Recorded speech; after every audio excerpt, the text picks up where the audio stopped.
بسم الله الرحمن الرحيم لله ما في السماوات وما في الأرض لله ما في السماوات وما في الأرض لله ما في السماوات وما في الأرض وإن تبدوا ما في أنفسكم أو تخفوه يحاسبكم به الله فيغفر لمن يشاء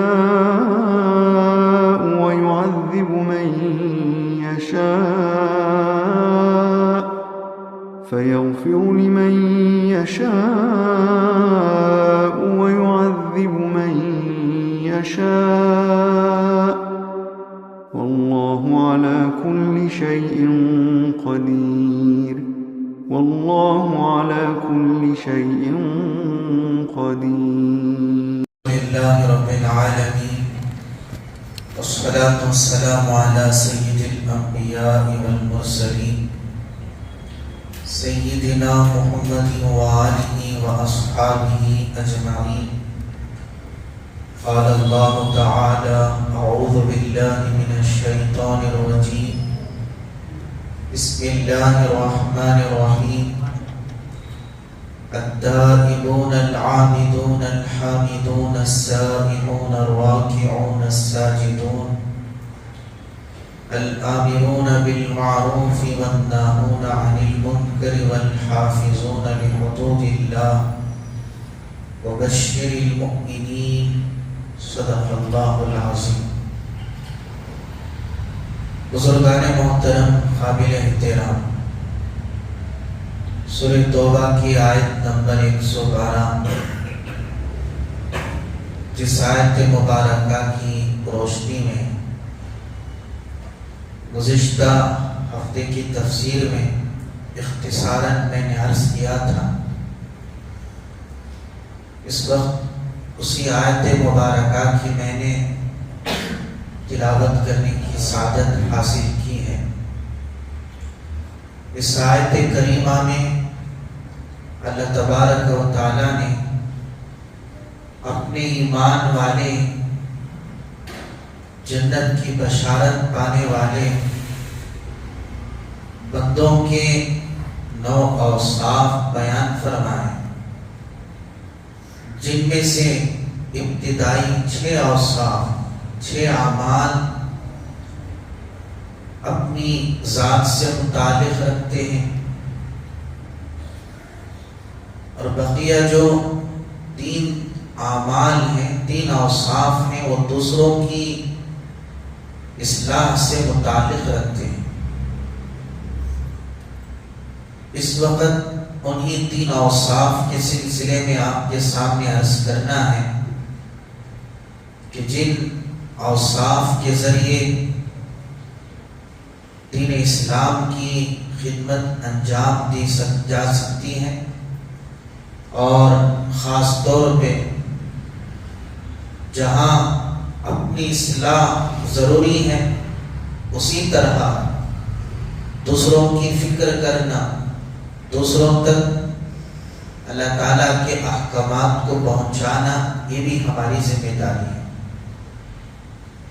اس لیے اللہ پاک نے فرمایا جو ایمان والے بندے ہوتے ہیں، جہاں وہ توبہ کرنے والے ہوتے ہیں، بندگی کرنے والے ہوتے ہیں، اللہ تعالیٰ کی تعریف کرنے والے ہوتے ہیں، روزے دار ہوتے ہیں، رکوع کرنے والے ہوتے ہیں، سجدہ کرنے والے ہوتے ہیں، یعنی جہاں اپنی ذات کی حد تک وہ دین پر چلنے والے ہوتے ہیں، تو اپنی ذات تک دین کو محدود نہیں کرتے، بلکہ دوسروں کی فکر میں وہ دوسروں کو اچھائیوں کا حکم کرنے والے ہوتے ہیں اور برائیوں سے روکنے والے ہوتے ہیں.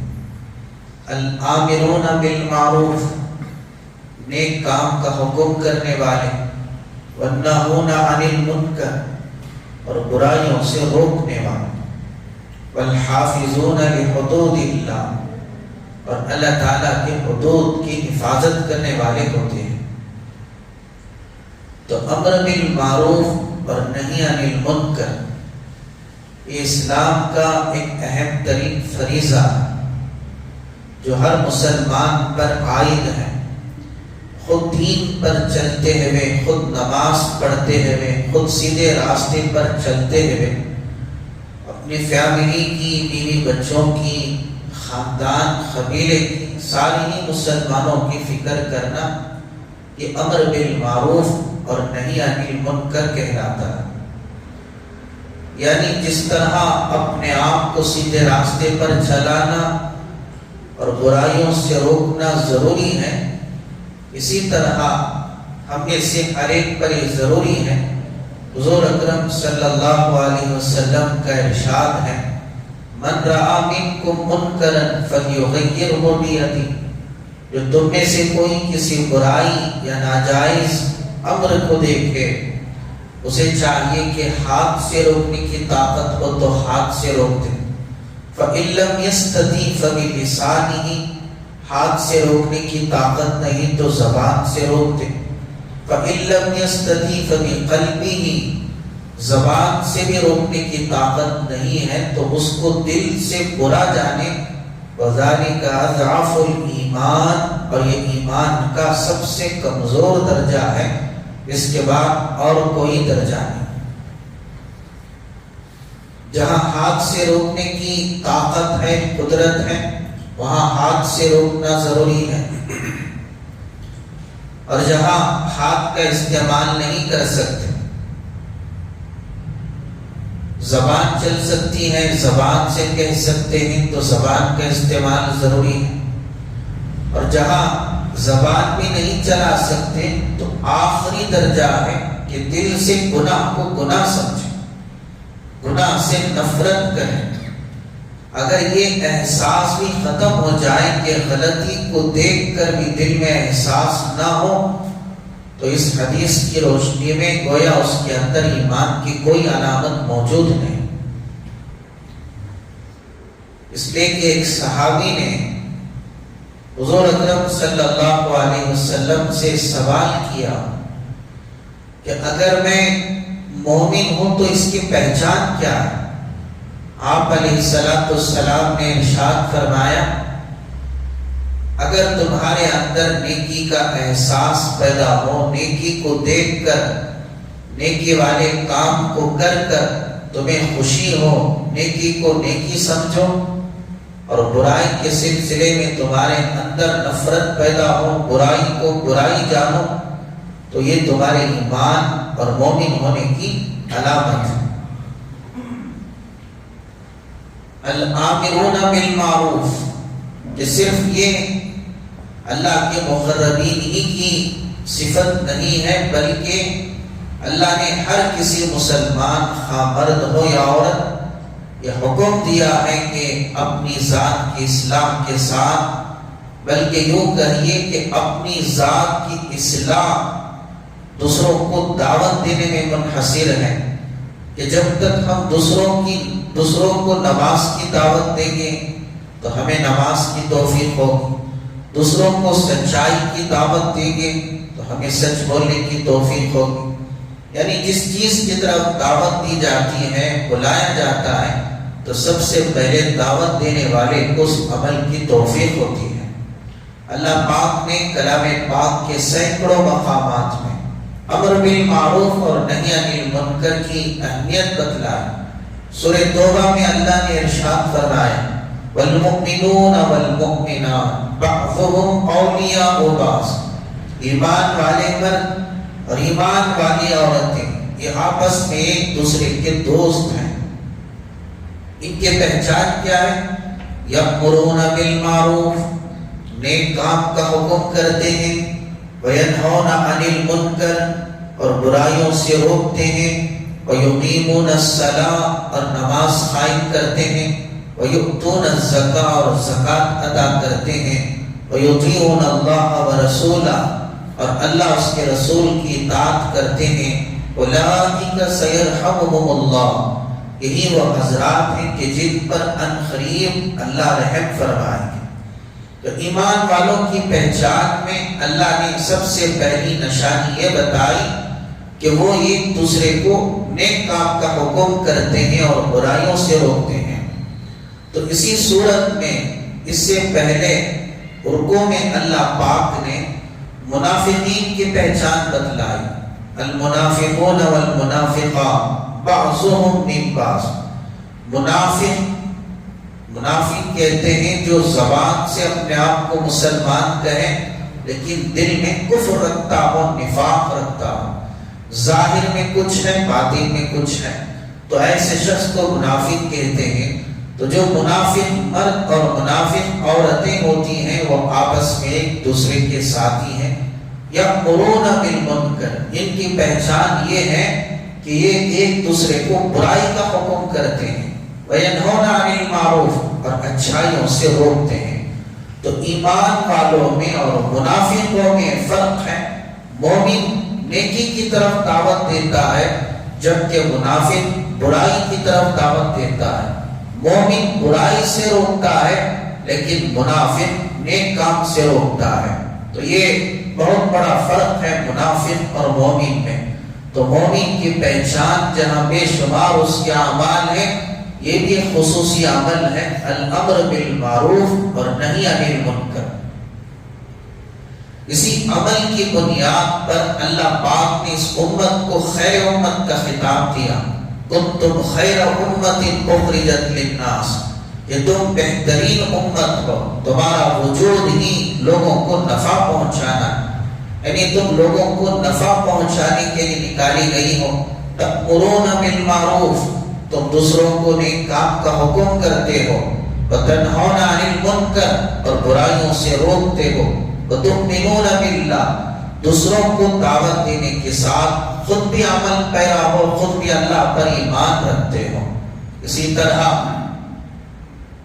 اللہ پاک نے ایک دو مقامات میں نہیں، سینکڑوں مقامات میں، اور جہاں قرآن پاک میں بے شمار مقامات میں امر بالمعروف اور نہی عن المنکر کی اہمیت بتلائی گئی، احادیث میں بھی اس کے تعلق سے بے شمار روایات موجود ہیں۔ حضور اکرم صلی اللہ علیہ وسلم کا ارشاد ہے، بلغوا انی ولو آیا، اگر تم تک ایک بات بھی میری طرف سے پہنچے تو تمہاری ذمہ داری بنتی ہے کہ اس دین کی بات کو دوسروں تک پہنچاؤ۔ جو دین کی بات تم نے سنی، تم نے سیکھا، تم نے جانا، تو وہ تمہارے پاس ایک امانت ہے، اپنی ذات تک محدود کر دینا یہ خیانت ہے۔ لہٰذا جہاں تک تمہاری طاقت ہے اس دین کی بات کو دوسروں تک پہنچائے۔ قرآن کا آپ نے کوئی ترجمہ سنا، کوئی حدیث آپ نے سنی، دین کے تعلق سے کوئی مسئلہ آپ نے سنا، تو اب وہ آپ کے پاس امانت ہے اور دوسروں تک پہنچانا یہ آپ کی ذمہ داری ہے، ہر مسلمان کی ذمہ داری۔ حتیٰ کہ ایک حدیث میں تاکید کرتے ہوئے حضور اکرم صلی اللہ علیہ وسلم نے ارشاد فرمایا، والذی نفسی بیدی، قسم ہے اس ذات پاک کی جس کے قبضے میں میری جان ہے، لتأمرن بالمعروف، کہ تم ایک دوسرے کو نیک کام کا حکم کرتے رہو، ولتنہون عن المنکر، اور برائیوں سے روکتے رہو۔ آگے پھر آپ نے ارشاد فرمایا، او لیوشکن اللہ علیکم او لیوشکن اللہ ان یبعث علیکم عقابا منہ ثم تدعونہ لا یستجیب لکم، اگر تم امر بالمعروف اور نہی عن المنکر نہیں کرو گے، یعنی ایک دوسرے کو نیک کام کا حکم نہیں کرو گے اور برائیوں سے نہیں روکو گے، تو اس بات کا ڈر ہے کہ اللہ تم پر عذاب بھیج دے گی، پھر تم دعائیں کرو تو اللہ تمہاری دعا کوئی قبول نہیں فرمائے۔ تو اس حدیث میں بہت بڑی وعید بیان فرمائی گئی ہے۔ ہم سمجھتے ہیں کہ اگر ہم کسی کو اچھائی کی طرف دعوت دیں، برائی سے روکیں تو ناراض ہو جائے گا، خفا ہو جائے گا، تو ہمیں دنیا والوں کی ناراضگی کی پرواہ ہے، بیوی کی ناراضگی کی پرواہ ہے، اولاد کی ناراضگی کی پرواہ ہے، بھائیوں کی ناراضگی کی پرواہ ہے، دنیا داروں کی ناراضگی کی پرواہ ہے کہ پتہ نہیں کیا سمجھیں گے اور ان کے دل میں میرے لیے کیا اہمیت ہوگی، اس لیے ہم اپنی زبان کو بند رکھیں، وہ جو کر رہے ہیں انہیں کرنے دیں۔ یاد رکھیں اگر ساری دنیا والے بھی ناراض ہو جائیں تو ہمارا ایک بال بھی بھیگا نہیں کر سکتے، لیکن اگر خدا ناراض ہو جائے تو ساری دنیا والے مل کر بھی خدا کی ناراضگی سے نہیں بچا سکتے۔ لوگ ناراض ہیں تو ان کی ناراضگی کی پرواہ کیے بغیر اچھائیوں کا حکم کرتے رہو، برائیوں سے روکتے رہو۔ اگر تم ایسا نہیں کرو گے تو یاد رکھو اللہ تم پر ایسا عذاب بھیجیں گے کہ پھر تم کعبۃ اللہ کی چادریں پکڑ کر بھی گڑ گڑاؤ، سجدے میں سر رکھ کر پیشانی ماتھا رکھ کر رگڑ رگڑ کر اپنے پیشانی اور ناک کو جتنی چاہے دعائیں کر لو۔ محبوب خدا کا فرمان ہے اللہ تمہاری کوئی دعا قبول نہیں فرمائے۔ آج جو مسلمانوں کے حالات ہیں یہی تو ہے کہ ہم نے دین کی پرواہ نہیں کی تو اللہ نے ہماری پرواہ نہیں کی، ہم نے اللہ کے احکامات کا مذاق اڑایا، گویا ہماری زندگی خود مذاق بن کے رہ گئی۔ یہ اللہ کا دستور ہے، یا ایھا الذین آمنوا ان تنصروا اللہ ینصرکم ویثبت اقدامکم، کہ اے ایمان والوں اگر تم اللہ کی مدد کرو گے تو اللہ تمہاری مدد کرے گا۔ اللہ کی مدد سے مراد اس کے دین کی مدد ہے، دین کی نصرت ہے، شریعت کی مدد ہے۔ تم یہ چاہتے ہو کہ اللہ کی مدد تمہارے ساتھ شامل حال ہو جائے، کہ جو ایسی مدد ہے کہ اللہ پاک نے سورہ آل عمران میں فرمایا ینصرکم اللہ فلا غالب لکم، اگر اللہ تمہاری مدد کرے تو کوئی تم پر غالب نہیں آ سکتا، کسی کی مجال نہیں کہ کوئی تمہارا ایک بال بھی بیگا کر سکے۔ وَإِن يَخْذُلْكُمْ فَمَنْ ذَا الَّذِي يَنصُرُكُمْ مِنْ بَعْدِهِ، اور اگر اللہ اپنی مدد کو تم سے روک لیں تو بتاؤ کہ اللہ کے سوا کون ہے جو تمہاری مدد کر سکے۔ یہ اللہ نے سوال کیا، اگر ہم تمہاری مدد نہ کریں تو ہے کوئی ہمارے سوا تمہاری مدد کرنے والا؟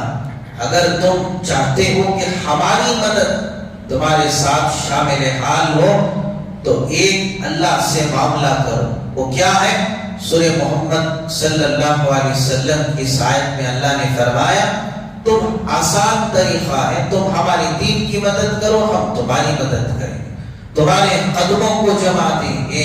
تو اس آیت کو اور اس حدیث کو سامنے رکھیں، دعائیں کب قبول ہوتی ہیں، اللہ کی مدد کب شامل حال ہوتی ہے، غلبہ کب نصیب ہوتا ہے، تو جب کہ ہم دین کی فکر کریں، دین کی تڑپ ہو اور اللہ تعالیٰ کے احکامات کو زندہ کرنا ہو، امر بالمعروف اور نہی عن المنکر کے فریضے کو جب ادا کیا جائے گا تو جو جتنی اللہ کی دین کی خدمت کرے گا، مدد کرے گا، اتنی ہی اللہ کی مدد اس کے ساتھ شامل حال ہوگی۔ ہم سمجھتے ہیں کہ ہم اپنی ذات تک نماز پڑھ لیں، حج کر لیں، تلاوت کر لیں، سچائی پر چلیں اور ہمارے اخلاق اچھے ہیں، ہم نے کسی کو دھوکہ نہیں دیا، کسی کے پیسے نہیں کھائے، کیا اتنا کافی ہے نجات پانے کے لیے؟ کیا اتنا کافی ہے کہ صرف ہم اپنی ذات کو تو اچھا کر دیں، اپنی ذات تک ہم دیندار ہیں، ہمارا بھائی، ہماری بہن، ہمارے ماں باپ، ہماری بیوی، ہمارے بچے، ہمارے رشتہ دار، ہمیں پتا ہے کہ وہ غلط راستے پر جا رہے ہیں، اولاد نماز نہیں پڑھتی، بیوی نماز نہیں پڑھتی، رشتہ داروں میں فلاں فلاں خرافات ہیں، باوجود جان بوجھ کر ہم نے اگر ایک لفظ بھی نہیں کہا تو قرآن پاک اور احادیث کی روشنی میں ہم بھی مجرم ہیں، ہم بھی مجرم ہیں۔ مشہور حدیث ہے کہ ایک علاقے پر اللہ نے عذاب بھیجنا چاہا، اس لیے کہ وہ سارے علاقے والے اللہ کی بغاوت پر اتر آئے، نافرمانی پر اتر آئے، اللہ نے جبریل کو حکم دیا کہ اس بستی پر عذاب ہوتا. جبریل امین نے دیکھا کہ ایک شخص مسجد میں بیٹھ کر تلاوت میں مصروف ہے، ذکر و اذکار میں مصروف ہے، اللہ کی عبادت میں مصروف ہے. جبریل امین نے کہا کہ یا اللہ، آپ کہہ رہے ہیں کہ اس بستی پر عذاب اتار دو، اس بستی کو آپ اپنی گرفت میں لے لیں، جبکہ اس بستی میں ایک بندہ ایسا بھی ہے جو تیری عبادت میں مصروف ہے. اللہ پاک نے جبریل علیہ السلام سے فرمایا اسی سے عذاب کو شروع کرو. جو عبادت میں مصروف ہے، جو ذکر و اذکار میں مشغول ہے، وہی سے عذاب کو شروع کرو. اس لیے کہ اس نے تو اپنی ذات کی فکر کی، اپنی بستی والوں کی کوئی فکر نہیں کی. تو یہ بھی اللہ کی ناراضگی کا نتیجہ ہے. ہم تو خود اپنے آپ کو نمازی تو بنا لیں، اپنے آپ کو دیندار تو بنا لیں. ہمیں پتا ہے بیوی کم از کم ہدایت تو نہیں دے سکتے، مگر کہنا تو ضروری ہے، کہنا تو ضروری ہے. پیغام پہنچا دیں، اس کے بعد وہ عمل کریں یا نہ کریں، لیکن ہمارا فریضہ تو ادا ہو گیا. یہی تو اللہ نے اپنے محبوب سے فرمایا آپ کی ذمہ داری پیغام پہنچا دینا ہے، بقیہ ہدایت دینا نہ دینا وہ ہمارے ذمے ہے. انک لا تہدی من احببت ولکن اللہ یہدی من یشاء. کہ اے میرے حبیب، آپ جسے چاہے ہدایت نہیں دے سکتے، ہدایت کا مالک تو اللہ ہے. اللہ نے فرمایا ہم جسے چاہتے ہیں ہدایت دیتے ہیں. آپ کی ذمہ داری پیغام پہنچا دیں. وہ نماز پڑھتا ہے یا نہیں پڑھتا ہے اللہ کی توفیق پر منحصر ہے، لیکن کہنا آپ کے ذمہ ضروری ہے.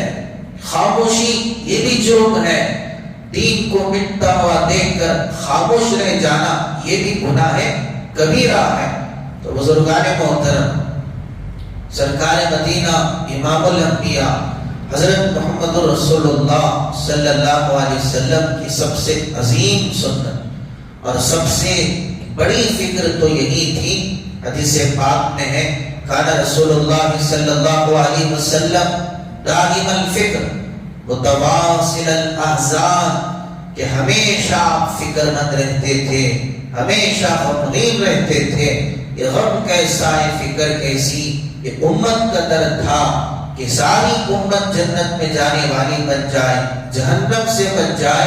حتیٰ کہ آپ مدینے میں موجود ہیں، صحابہ ہیں کہ کافر کا جنازہ اٹھا، ہمارے نبی زاروں قطع رونے لگے. عرض کیا گیا یا رسول اللہ یہ تو کافر کا جنازہ ہے، آپ رو رہے ہیں. تو آپ نے فرمایا کہ میری موجودگی میں ایک شخص بغیر ایمان کے دنیا سے رخصت ہو گیا. قیامت کے دن اللہ مجھے بلا کر پوچھے گے کہ آپ نے پیغام نہیں پہنچایا تو میں اللہ کو کیا جواب دوں. آج غیر تو چھوڑیے کہ ہمارے اپنے کتنے بغیر کلمے کے مر رہے ہیں، بے نمازی کے عالم میں مر رہے ہیں، بے پردگی کے عالم میں مر رہے ہیں.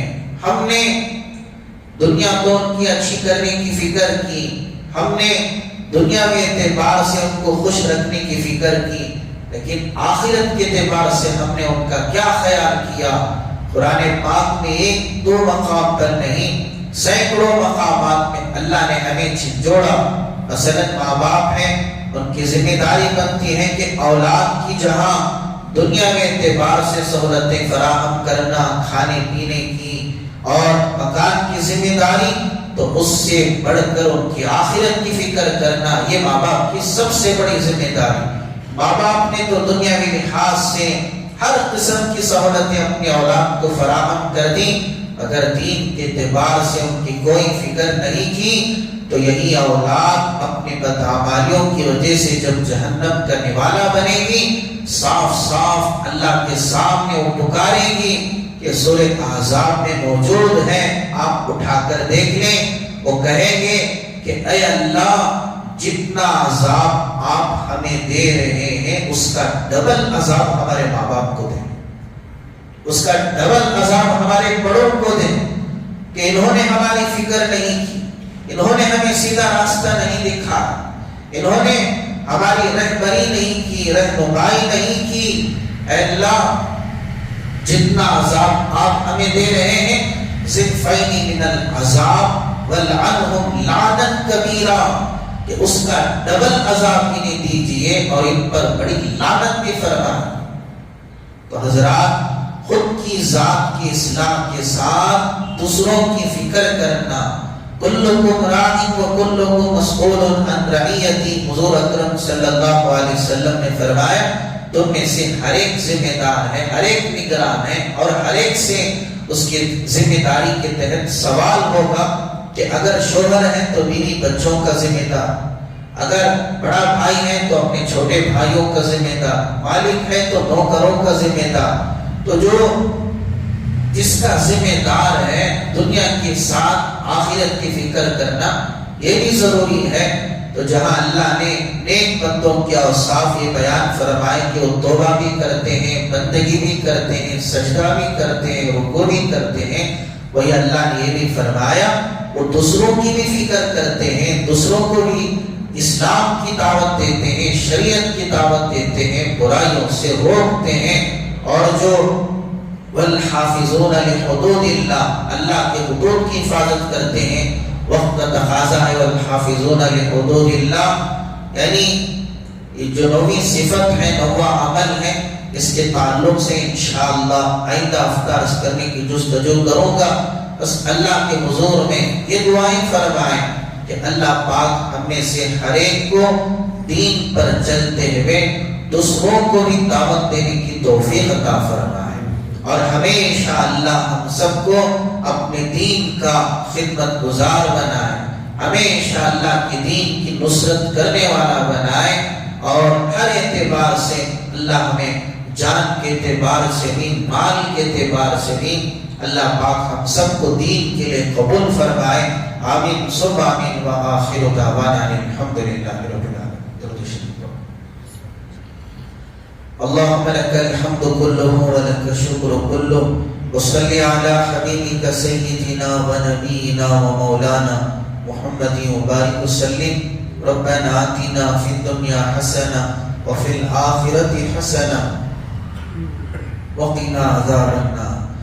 اے اللہ ہمارے گناہوں کو معاف فرما، ہمارے خطاؤں کو درگزر فرما، رحم و کرم کے فیصلے فرما۔ یا اللہ تیرا حکم بہت بڑا ہے، اے اللہ ہم نے جان جان کر تیرے حکموں کا مذاق اڑایا، اے اللہ تو نے اسلام جیسا جو مذہب عطا فرمایا، ہمارے کندھوں پر تو نے بہت بڑی ذمہ داری ڈالی، اے اللہ ہم اپنی آنکھوں سے اے اللہ دین کو مٹتا ہوا دیکھتے رہے، پھر بھی تماشا بن کر اے اللہ ہم خاموش رہے، ہم نے نہ تیرے دربار میں آنسو بہائے، اور نہ ہم نے اے اللہ تیرے احکامات کو دوسروں تک پہنچایا۔ ہمارے اس جرم عظیم کو معاف کر دے اے اللہ۔ جتنی ہمیں دنیا کی فکر ہے، جتنی ہمیں اپنی ضروریات کی فکر ہے، اللہ اس کا کروڑوں حصے کے برابر بھی ہمیں دین کی تڑپ نہیں، فکر نہیں۔ اے اللہ ہماری اصلاح فرما کر اے اللہ موت سے پہلے ہم سب کو سچی توبہ کی توفیق دے دے۔ پھر سے ایک مرتبہ حضرات صحابہ کے جذبے کو زندہ کر دے اے اللہ۔ سارے عالم میں دین پہنچانے کے خاطر حضرات صحابہ نے جو قربانیاں پیش کی ہیں، آسمان و زمین شاہد ہیں، نہ انہوں نے گھر بار دیکھا، بیوی بچے دیکھے، سب سے پہلے تیرے دین کو مقدم رکھا، سب کچھ قربان کیا۔ حضرت حنظلہ پہلی رات کی نوی نویلی دلہن کو چھوڑ کر اے اللہ دین کے خاطر انہوں نے شہادت کو منہ لگا دیا۔ اس طرح ایک تو صحابی نہیں، صحابیات نہیں، اے اللہ انہی کے قربانیوں کے بدولت آج ہم مسلمان بن کر تیرے گھر میں بیٹھے ہیں، لیکن ہم نے دین کی کوئی فکر نہیں کی۔ یہی وجہ ہے کہ ہماری نسلیں، ہمارے نوجوان آوارہ ہو گئے۔ اے اللہ کتنی بے دینی گھر گھر میں آ گئی، دنیا کا فیشن آ گیا، دنیا کی خواہشات آ گئی، مگر ہمارے گھر صحابہ کے گھروں کی طرح نمونہ نہ بن سکے۔ ہمارے گھر دین سے محروم ہو گئے، ہمارے گھر تلاوتوں سے محروم ہو گئے، ناچ گانا عام ہو گیا، بے حیائی عام ہو گئی، گھر گھر میں بے نمازی پیدا ہو گئے، نشہ کرنے والے نوجوانوں کی کوئی کمی نہ رہی، ماں باپ کی نافرمانی کرنے والے اولاد کی کوئی کمی نہ رہی۔ اے اللہ ہر قسم کی برائی ہے، ہر قسم کی برائی ہے، اب سوائے تیرے کوئی ہدایت کے ہوائے نہیں چلا سکتا، اللہ سوائے تیرے کوئی انقلاب پیدا نہیں کر سکتا۔ انہی برے اعمال کی وجہ سے ہم آج قدم قدم پر ذلیل و رسوا ہیں، اور اس قدر آج ظالم ہم پر مسلط ہیں کہ ہم نے تیرے دین کی پرواہ نہیں کی۔ اللہ ہم پر بھی، ہماری اولاد پر بھی، ہمارے نسلوں پر بھی رحم فرما۔ اللہ ہمارے گناہوں کی وجہ سے ظالموں کو مسلط نہ فرما۔ اے اللہ بس کر دے، اے اللہ رحم کر دے، اے اللہ معاف کر دے۔ تو دکھا دے کہ مسلمانوں کے پیچھے تیری طاقت ہے۔ مسلمان یہ کوئی معمولی قوم نہیں، تیرے محبوب کی امت، تیرے نبی کی امت ہے، کہ ساری زندگی تیرے نبی نے اپنی امت کے لیے رو رو کر گزار دیا۔ اے اللہ اگر تو رحم نہیں کرے گا تو کوئی رحم کرنے والا نہیں، کوئی پرسان حال نہیں۔ اے اللہ اپنے حبیب کی امت پر رحم فرما، کرم فرما، غیروں کے حوالے نہ فرما۔ یہ لاکھ برا چاہے ہوتا وہی ہے جو منظور خدا ہوتا ہے۔ اے اللہ تیری چاہت ہی سب کچھ ہے، اے اللہ تیرا فیصلہ ہی سب کچھ ہے۔ اے اللہ تو دکھا دے کہ تو سونے سے پاک ہے، اونگ سے پاک ہے، غفلت سے پاک ہے۔ آج بھی تیری طاقت ہے، تیری قدرت ہے۔ مالک ہمارے گناہوں کی وجہ سے معاملہ نہ فرما، بلکہ اے اللہ جو تجھے اپنے بندوں سے باوجود گناہوں کے محبت ہے، محبت کا معاملہ فرما۔ اپنے حبیب کے صدقے میں ہم سب پر رحم فرما، کرم فرما، احسان فرما، ہمیں معاف کر دے، دنیا میں بھی عذاب سے بچا لے، آخرت میں بھی بچا لے۔ تو ہی ہمیں سیدھا راستہ دکھا دے، جو مانگا ہے وہ بھی عطا فرما، جو مانگنے سے رہ گا اللہ وہ بھی عطا فرما۔ ہماری دعاؤں کو محض اپنے فضل و کرم سے حضرت رسول اللہ صلی اللہ علیہ وسلم کے صدقے طفیل میں قبول فرما۔ سبحان ربک رب العزت عما یصفون وسلام علی المرسلین والحمد للہ۔